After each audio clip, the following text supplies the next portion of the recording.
سؤال الفيديو: من هو النبي الشهيد ابن الشهيد؟ والإجابة هقول لك عليها بعد ما نحكي قصتنا. رأى الإمام أبو حنيفة في منامه رؤيا عجيبة. رأى خنزيرا ينحت في شجرة وكاد أن يسقطها، إلى أن أتى فرع صغير من هذه الشجرة فضرب الخنزير، فتحول الخنزير إلى عبد صالح جلس يعبد الله تحت الشجرة. فلما استيقظ الإمام أبو حنيفة ذهب مسرعا إلى شيخه ومعلمه الشيخ حماد بن سلمان، وذلك ليفسر له ما رآه في منامه.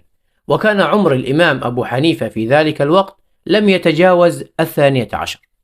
فعندما وصل الإمام أبو حنيفة إلى شيخه وجده يعلوه الهم والحزن، فنسي أبو حنيفة ما كان من أمر رؤياه، وسأل شيخه: ماذا حدث يا شيخي؟ فأنا أراك مهموما.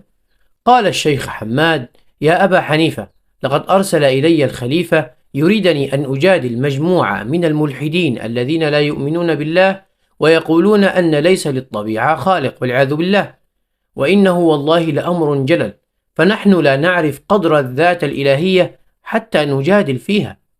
فقال أبو حنيفة لشيخه: يا شيخي، دعني أذهب أنا مكانك لمجادلتهم، فإن حاججتهم فما بال الشيخ الكبير، وإن حاجوني فما أنا إلا تلميذ صغير.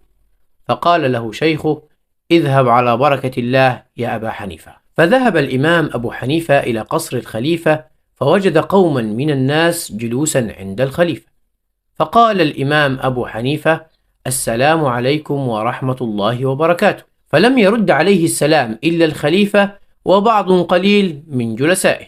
فقال الخليفة: أين شيخك حماد بن سلمان؟ لقد أرسلت في طلبه، فلما لم يحضر؟ فقال أبو حنيفة: لقد أرسلني شيخي ليمثله. فجلس الإمام أبو حنيفة عند القوم يطلب منهم أن يسألوه أسئلتهم ليرد عليهم. فقال رجل وهو رأس الملحدين: يا أبا حنيفة، لماذا لم يحضر شيخك؟ أليس لديه من العلم الكثير ليحاججنا؟ فقال أبو حنيفة: إن شيخي هو شجرة تثمر علما، ولكنكم لستم أهل لأن تجلسوا مع شيخي حماد بن سلمان. فقال الخليفة: هيا لنبدأ الحوار. وبدأت المجادلة بسؤال من الملحدون.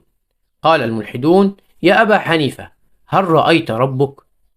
فرد عليهم أبو حنيفة: سبحانه ربي لا تدركه الأبصار وهو يدرك الأبصار.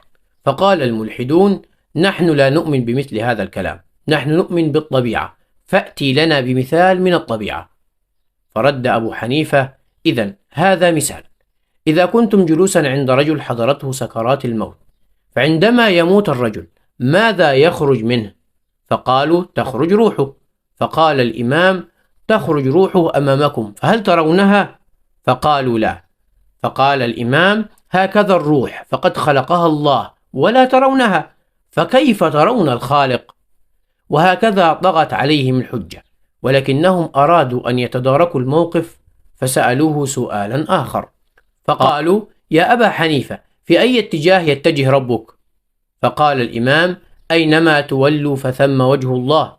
قال الملحدون: نحن لا نؤمن بالقرآن، ائتنا بمثال من الطبيعة.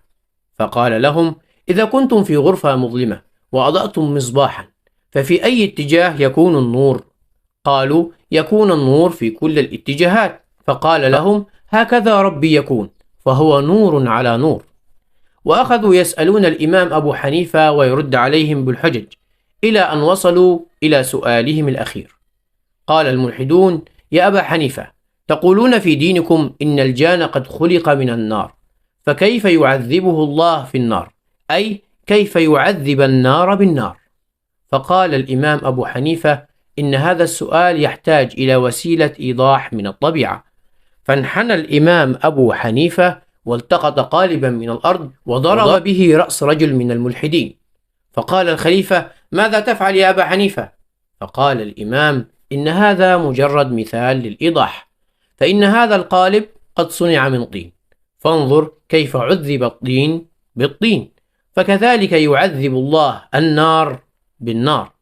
فأعجب الجميع من فصاحة الإمام وعلمه، وتوجه رأس الملحدين إلى الإمام أبو حنيفة قائلا: يا أبا حنيفة، دلني على شيخك لأكون تلميذا تحت قدميه. وهكذا علم أبو حنيفة تأويل رؤياها التي رآها في منامه.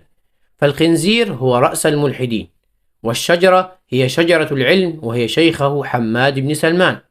أما الفرع الصغير فهو أبو حنيفة الذي حاجج الملحدين وجعلهم تلاميذا عند شيخه حماد بن سلمان. أما عن إجابة السؤال، فالنبي الشهيد ابن الشهيد هو سيدنا يحيى ابن زكريا عليهما السلام.